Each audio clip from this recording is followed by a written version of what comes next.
Financiamento Procultura. Governo do Estado do Rio Grande do Sul. Novas façanhas na cultura.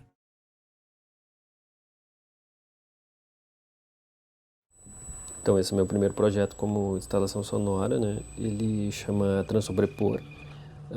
Eu classifico como uma instalação sonora processual, né? Eu digo processual porque todos os elementos sonoros, né, e visuais, né, dessa instalação, eles são produzidos durante um determinado período em que eu estou na cidade em que esse projeto é desenvolvido, né?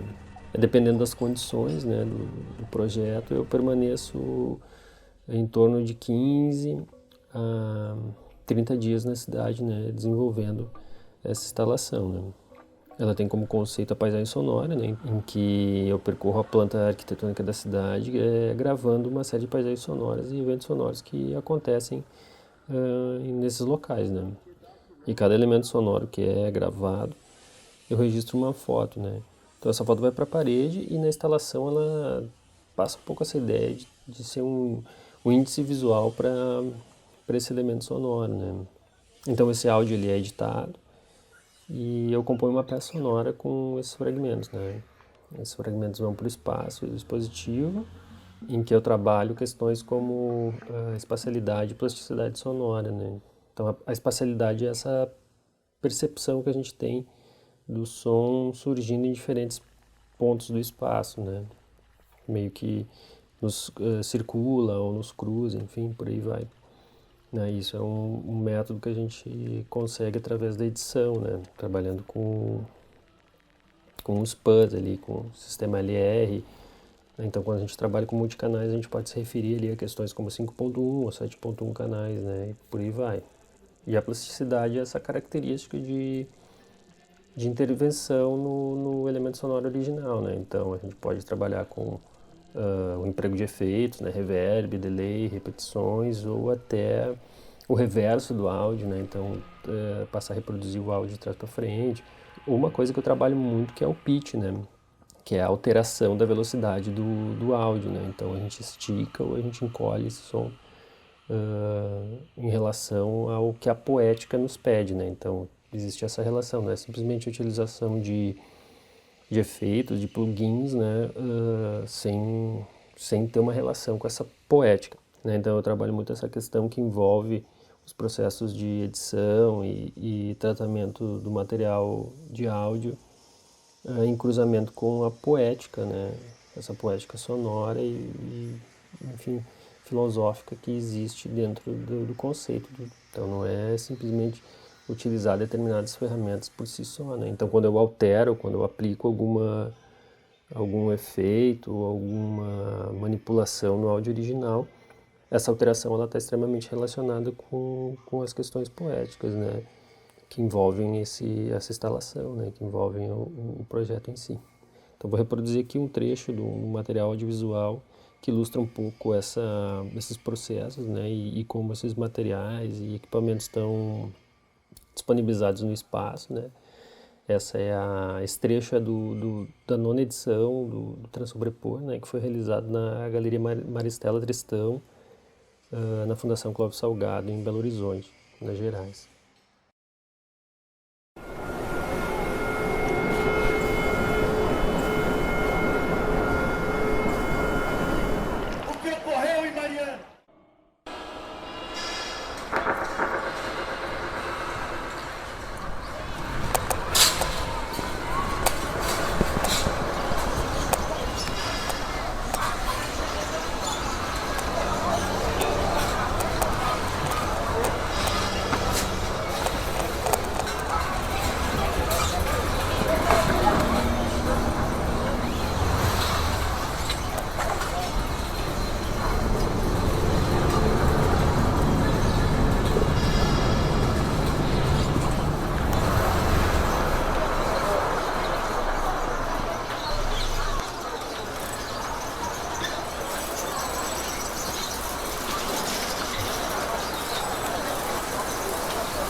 de acidente. Mais 17 barragens em Minas Gerais com risco de acidente. Tem mais 17 barragens em Minas Gerais. Bom, para ilustrar um pouco como se dá esse processo da composição da peça sonora a partir dos fragmentos da paisagem sonora, eu vou reproduzir aqui um trecho de uma peça sonora chamada Concerto de Panelas, né, que é uma peça que fez parte da 8ª edição do Transobrepor, né, que foi realizado dentro do projeto Rumos Itaú Cultural, né. Então aqui também tem algumas fotos, né, que ilustram um pouco de como essa instalação foi montada lá no espaço do Itaú, né.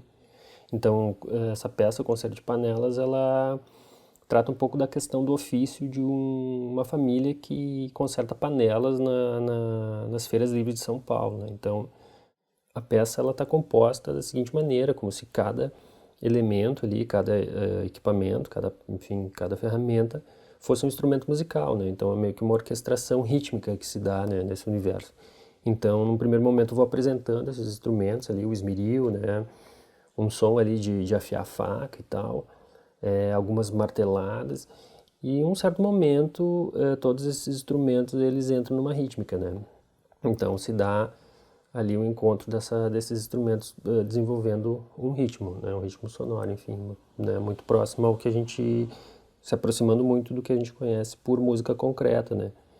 Que é justamente essa escola dentro da música e dentro do campo das artes sonoras que trata da paisagem sonora, né? Então vou deixar um trecho aqui para ilustrar um pouco.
Bom, essa é uma outra instalação sonora, né, que chama Conservação da Matéria, né. Ela é formada por 40 frascos de vidro, né, e são vidros originalmente de pepino, vidros de conserva, né.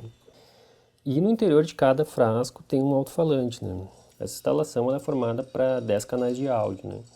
Então a gente tem 10 possibilidades ali em que o som surge ou é reproduzido em diferentes pontos, né?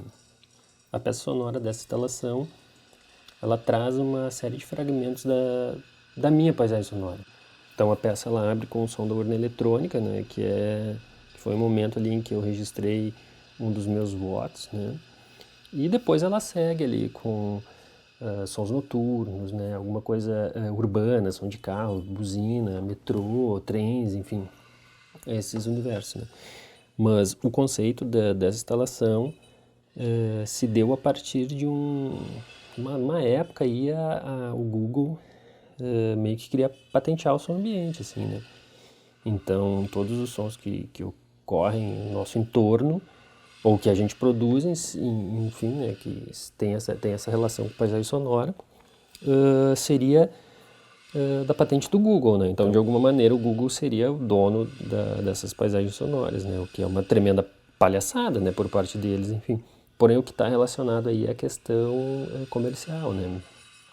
Então, essa instalação nada mais é que uma ironia, né, a essa situação em que essa empresa queria nos impor, né? Então, na verdade, o que eu faço é vender a minha paisagem sonora nesses vidros de conserva, né, compotas, enfim, essas coisas que são nessa embalagem que é o alimento industrializado, né? Então seria uma industrialização da paisagem sonora, né? Enfim, por aí vai. A gente pode perceber que o som é alterado, né? Porque óbvio tu tem esse alto-falante dentro desse vidro e o vidro ali tapado, enfim, nos dá uma outra, a gente tem uma outra equalização, né, ali dentro, né? Então o próprio frasco altera a relação de frequências, né, desse material. Então a gente escuta alguma coisa um pouco mais quase que metálica ou ali mais agudo, né, mais médio, enfim.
Bom, essa imagem ilustra uma peça sonora que eu compus durante uma residência artística na Ilha de Reunião, que é uma ilha que está entre Madagascar e Ilhas Maurício, ali, é de possessão francesa, né? E o nome dessa peça é Volcanic Lungs, né? Essa peça foi apresentada em alguns festivais e projetos de web rádio e algumas bienais aí pelo mundo, né? E são 8 minutos de uma composição feita em uma praia vulcânica. A Ilha de Reunião tem um vulcão, né, ativo, que é próximo à costa, né? Então, quando esse vulcão entra em erupção, essa lava escorre até o oceano, né, até a costa da ilha. E em contato com a água fria do mar, a rocha entra numa composição que eles chamam de condensação abrupta, né? Justamente por essa diferença de temperatura, né? Então essa rocha solidifica e no interior dela ela forma como se fosse túneis, né? Como se fosse um chocolate soufflé, assim, né? Cheio de pequenos túneis, né? Então, óbvio, toda a parte rochosa dessa praia é formada por essa rocha, né? Por essas características, né? Enfim, né? Então, quando a maré sobe, essa água do mar ela avança sobre a praia e quando ela avança ela injeta água e ar sobre alta pressão, né, nesses tubos que tem dentro da rocha. E quando a maré recua, ela então suga esse ar e essa água desses tubos da rocha, né? Então o que a gente escuta é algo como se são sopros e esguichos, né, e de água assim nesse local. E em algumas formações da praia ali, a gente consegue escutar algo como se fosse uma respiração ou um sopro, né, bem forte, assim. Então, o que eu fiz foi permaneci 3h30, né, mais uma insolação, óbvio, nesse local, fazendo uma série de captações desses eventos sonoros, né? Então, ali o esguicho, né, um borbulhar da água, essa questão da respiração ali da rocha e tal, para compor esses 8 minutos de peça, né, que retrata justamente essa condição bem específica dessa paisagem sonora que ocorre ali, né, em função dessas características do mar e da formação rochosa, né. Então, vou deixar um trecho aqui, mais curto, óbvio, mas que a gente consegue perceber esses recortes, né, bem específicos dessa paisagem sonora.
Essa é uma peça sonora que chama Concerto para Coxo, né?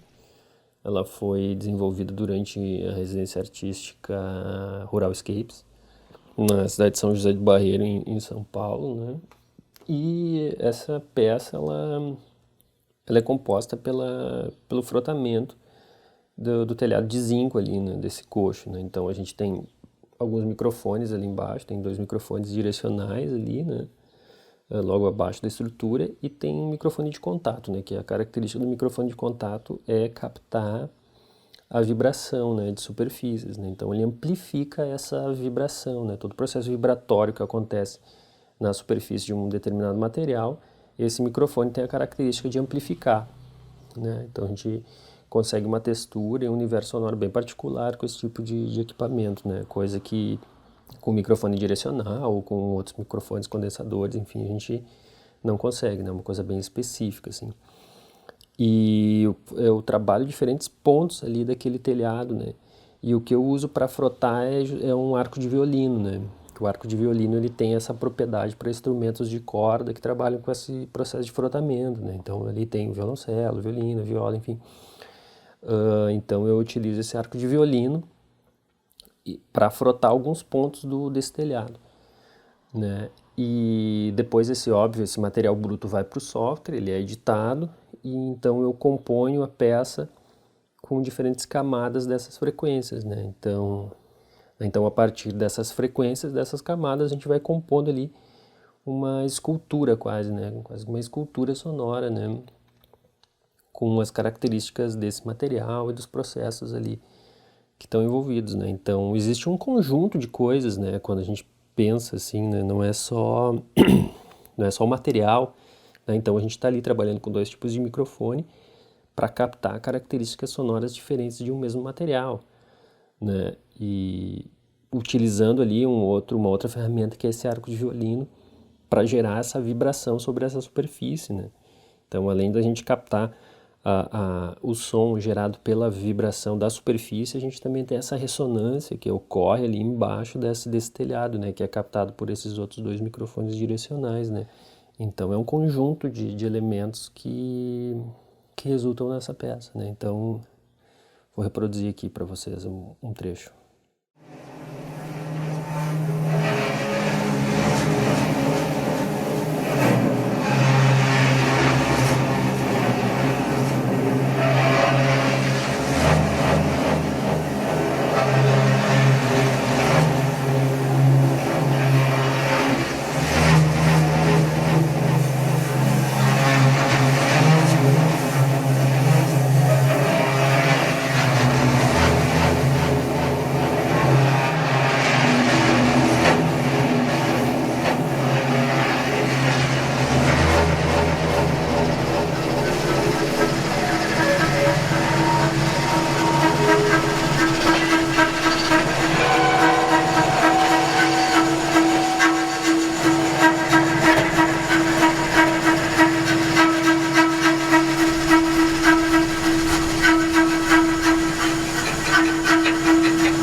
Então aqui a gente tem uma outra instalação sonora, formada pela réplica de um balanço para 2 lugares, né, esses balanços de praça, né? Ele é pintado na cor preta. Então para essa instalação sonora eu trabalho com 2 sistemas de áudio ali, que reproduzem 2 peças sonoras de características diferentes, né? Então nos pés desse balanço eu tenho um sistema que reproduz uma peça sonora composta por fragmentos captados da paisagem sonora de praças públicas, né? Porém, nessa peça sonora eu altero a velocidade do áudio. E a partir dessa alteração a gente produz uma massa sonora, né? Um universo mais denso, mais pesado, né? Que tem uma relação direta com o conceito desse trabalho, né? A gente tem um outro sistema que é nos balanços ali, e esse sistema nos balanços ali, eles apenas reproduzem frequências graves, né? Então, uma característica das frequências graves são processos vibratórios, né? A frequência grave, ela tem uma energia, ela concentra uma energia de vibração muito mais forte do que, ou muito mais potente, né, do que as frequências médio-agudas, né? E é o que acontece nesse balanço, né? Então, essa frequência faz com que aquele balanço que está no chão ali, às vezes, dependendo do solo, ele consegue se deslocar pelo chão ali, né? E o que está preso, as correntes, ele tem um leve movimento ali, ele se movimenta um pouco, né? Não muito, mas ele se movimenta, né? Que dá um pouco essa impressão de um embalar, né? Ou de um início de um embalo, né? E aí a gente entra na questão conceitual, né? Desse trabalho, que ele é pensado em relação aos filhos da ditadura, né? Então, uma determinada época ali, nos anos 70 ali, algumas crianças agora já adultas, né, descobriram que os pais militares que os criavam, na verdade, foram responsáveis pela morte ou desaparecimento dos seus pais, né. E além disso tem a questão da ausência também de outras crianças que foram criadas, sei lá, pelos avós, ou pelos tios, enfim, mas que não tiveram essa possibilidade de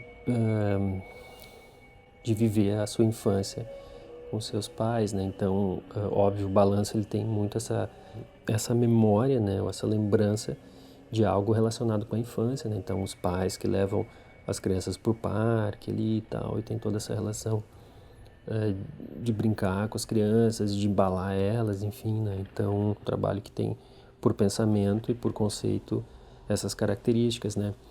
Mas se a gente trouxer para o agora, né, a gente tem toda essa questão das crianças que são órfãs agora em função da Covid, né?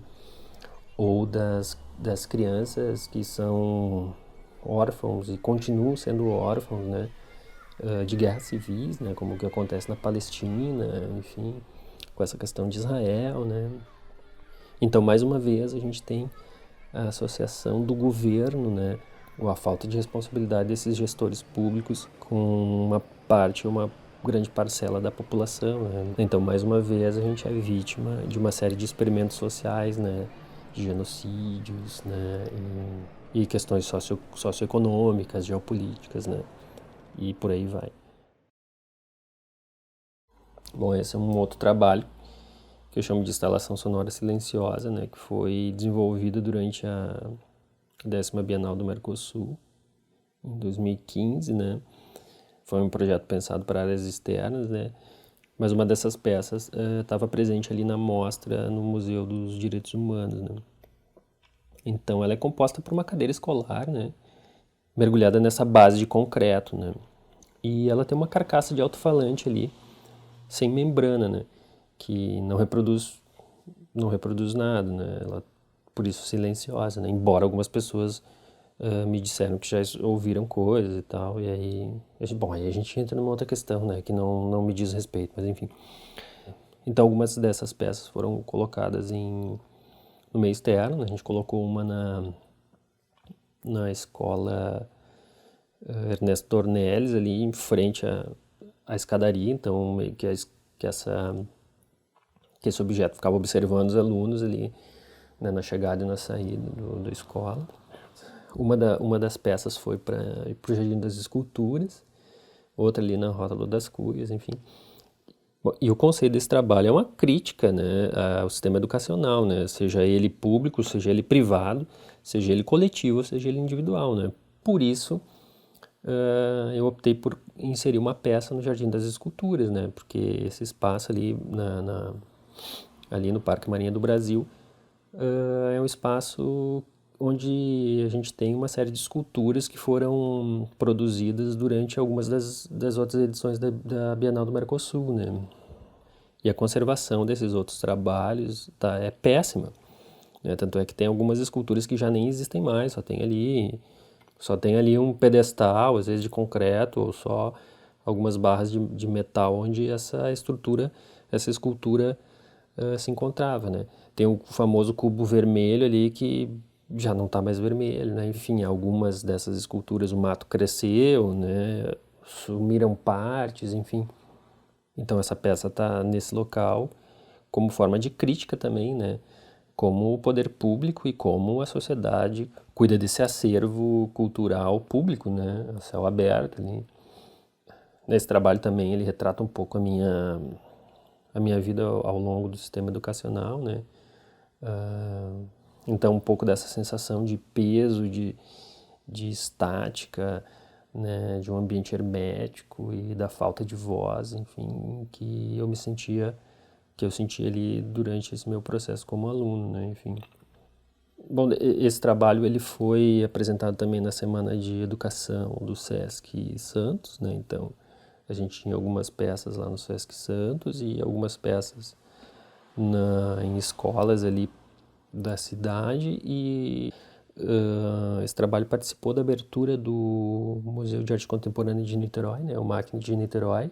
Então, a gente tinha algumas peças na parte externa do museu e uma peça na parte interna, né, ali no salão, ali, dispositivo. E lá pelas tantas eu recebo essa foto de uma mediadora, né, uma monitora ali do MAC que teve a sensibilidade de captar esse momento em que a mãe senta para amamentar o filho, né. E a ideia original, e que eu sempre friso quando eu exponho esse trabalho, é que as pessoas sentem na cadeira, né? Ela convida as pessoas para justamente sentar. Então essa imagem que a Marcele registrou, ela traz uma série de conceitos e poéticas e tem uma filosofia muito bonita, né? Na questão não só do trabalho em si, mas como as duas coisas entram numa simbiose meio maluca ali, né? Entre essa mãe amamentando e esse elemento que critica a educação, né? Então essa é uma imagem bastante forte desse trabalho, né? Enfim. Bom, aqui a gente tem uma outra instalação sonora, né? Chama Concerto Diplomático, né? Ela é formada por esses quadros de madeira rachados, né? E no interior de cada quadro desses tem um alto-falante ali. Bom, essa instalação ela varia conforme o espaço também, né? Tem uma característica ali meio site específica, né? Enfim, em que eu consigo adaptar o tamanho e a forma desses quadros conforme o espaço expositivo, né? Então, teve uma ocasião em São Paulo que a gente acabou dividindo a sala com uma parede, né? Então, tinha uma parede que dividia a diagonal dessa sala, do espaço expositivo, da galeria, e a gente rachou no meio essa parede, então as pessoas tinham que cruzar por essa rachadura, né, por essa parede rachada para acessar um lado ou o outro da galeria, né? Então tem um pouco essa versatilidade, digamos assim, né? A peça sonora dessa instalação ela é composta pelos sons e ruídos desse ato de rachar a madeira, né? Então eu gravo esse momento em que eu estou rachando ali a madeira, né? Então a gente escuta esses ruídos da fratura da fibra da madeira ali, né? Os craquelados, enfim, sabe? Todo esse material sonoro, né? E sobre esses fragmentos de rachadura, eu sobreponho discursos e falas de alguns políticos, né? Que eu retiro de alguns vídeos do YouTube, assim, né? Então, lá pelas tantas a gente tem lá um determinado discurso de um determinado político por uma parcela, né? Ou um determinado grupo de pessoas, e esse discurso ele é atravessado ou por essas rachaduras, ou pelos ruídos do craquelado, né? Enfim, ou por repetições, né? Então algumas coisas a gente trabalha ali a literação, enfim, por aí vai, né? Mas utilizando sempre esses fragmentos políticos, né? Então esses discursos, essas falas são um material vasto, né? Ainda mais na nossa atual conjuntura aí, né? Em que toda essa ideologia do ódio, né? O negacionismo, os preconceitos estão cada vez mais fervorosos na mente e na boca de alguns políticos, né? Então, os fragmentos são uma maneira de manter viva a nossa memória, né? Em relação para as atrocidades, as bobagens que essa gente fala, né? E pensa muitas vezes, né? Então, dentro dessa fala e desse discurso, existe essa poética da rachadura, né? Então, como se pela voz, né, dessas pessoas, né, ou ações dessas pessoas, alguns dos nossos anseios ou de nossas liberdades como indivíduo e como nação fossem rompidos, né, fossem quebrados, fossem separados, né? Então, a instalação trata um pouco disso, né?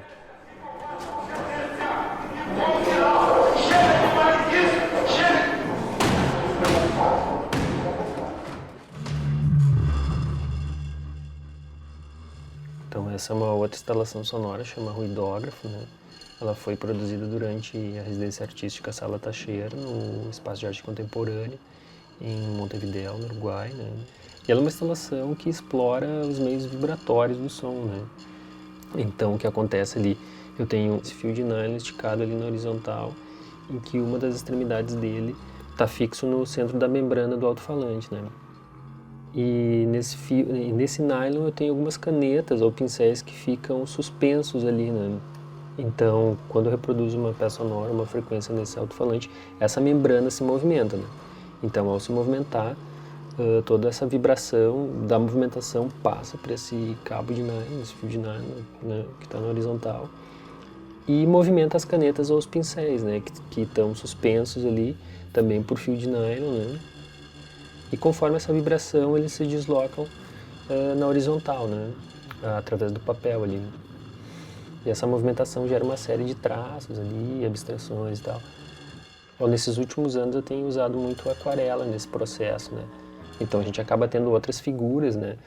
Mais manchas, né? Ou massas de tinta ali, ou uma estrutura mais densa, né? Alguns respingos, alguns traços também, né? Mas acaba gerando uma outra grafia, né? Então a gente acaba tendo esses dois universos bem diferentes, assim, né? Quando a gente trabalha com nanquim, por exemplo, com a caneta de nanquim e com a aquarela ali, né? E atualmente eu venho fazendo algumas experimentações com esse projeto no sentido mais live cinema, assim, né? Que é esse mesmo processo da instalação, essa mesma estrutura, porém eu posiciono uma câmera logo acima desse papel, né?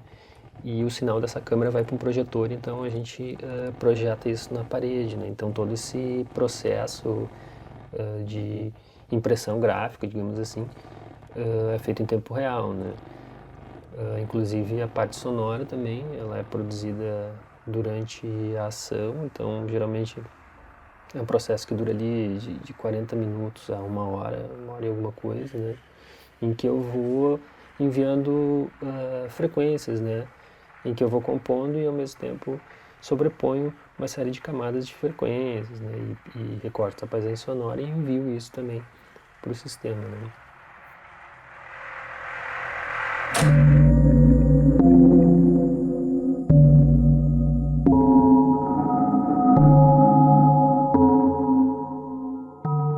Bom, e para finalizar esse nosso primeiro vídeo, essa primeira aparição, digamos assim, que a gente tem uma série de trabalhos que foram produzidos ao longo do ano de 2020 e 2021, né? São trabalhos que têm uma pesquisa ou uma aproximação maior com o audiovisual, né? E eu acabei compondo uma série de álbuns conceitos, né, que trabalhavam muito essa questão da imagem, do vídeo, atrelada a uma peça sonora ou as peças de um álbum, né, enfim. Essa produção acabou surgindo muito pela questão da pandemia, né, em que a classe artística ficou ainda mais restrita, né, porém viva, que é o importante, né, importante a gente se manter vivo nesse ambiente hostil e tão desafiador, né. Foi um período que eu me aprofundei mais no grão sonoro, né, que a gente pode fazer uma analogia com a fotografia, né.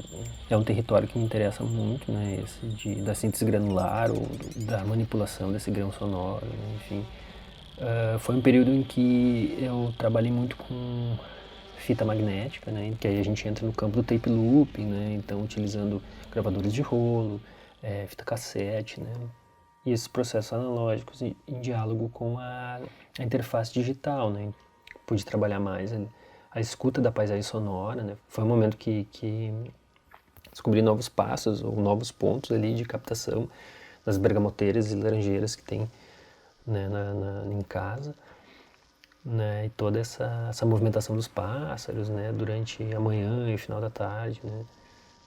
Isso é o que eu tinha para mostrar para vocês, assim, nessa primeira introdução, né. Eu acho que é importante a gente ter esse contato com o trabalho artístico, né, como maneira de pedagógica, né, e formação no campo das artes, né. Enfim, eu não acredito muito no fruir artístico, né.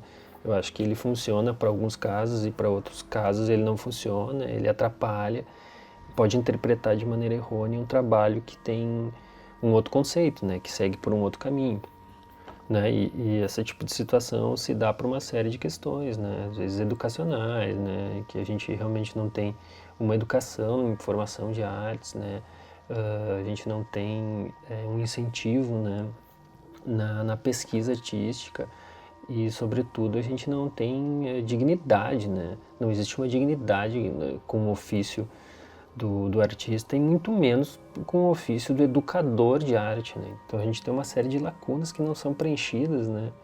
E que causam esse estranhamento ou esse não entendimento, né? Ou mesmo esse desdém com profissionais da cultura e por aí vai, né? Então por isso que eu acho importante compartilhar aqui com vocês desse processo, né? Que envolve o conceito, a poética, enfim, a linguagem, né, através da percepção do artista, né, até porque a gente pode perceber que a gente não recebe as coisas do além, né, essa balela, todo esse papo que tem que o artista é um ser que recebe a iluminação divina da criação, isso é uma bobagem, né, isso remota à época da monarquia, né, da terra plana e de que a vacina não funciona, né? Então não é por aí, existe muito trabalho, existe muita pesquisa por trás disso, né? Existe muito estudo, né? E não é só o estudo acadêmico, é o estudo eterno, que eu chamo, né? A gente tem um estudo eterno que a pesquisa ela é sempre corrente, né? Ainda mais tratando de arte e tecnologia, né? Em que a linguagem artística ela se aproxima de outros ofícios, né? A gente tem uma série de trabalhos por aí que atuam com sensores, né? Sensores de luz, sensores de temperatura, de umidade, por aí vai. Né? A arte é uma linguagem que trabalha com percepções, né? Então, e a gente não tem só o olho, né? A gente tem outras formas de percepção, tem tato, tem olfato, né? Tem ouvido, então a arte, querendo ou não, ela é essa linguagem múltipla, né? Que atua ali em todas as percepções, né? Inclusive no espaço. Então é isso, agradeço vocês aí, né? Sinta-se à vontade para fazer deixar alguma pergunta aí e a gente segue para a próxima aparição, né? Em que a gente vai tratar mais de questões técnicas mesmo, né? Sobre as diferentes classes de microfones, né? Gravadores, software, ferramentas digitais, por aí vai. Então é isso. Pacientemente la rehabilitación. En lo más recaído hay siempre algo que pugna por rehabilitarse. En el hongo pisoteado, en el reloj sin cuerda, en los poemas de Pérez. Todo recayente tiene ya en sí a un rehabilitante. Pero el problema, para nosotros los que pensamos nuestra vida, es confuso y casi infinito. Un caracol segrega y una nube aspira. Seguramente recaerán, pero una compensación ajena a ellos los rehabilita, los hace treparse poco a poco a lo mejor de sí mismos antes de la recaída.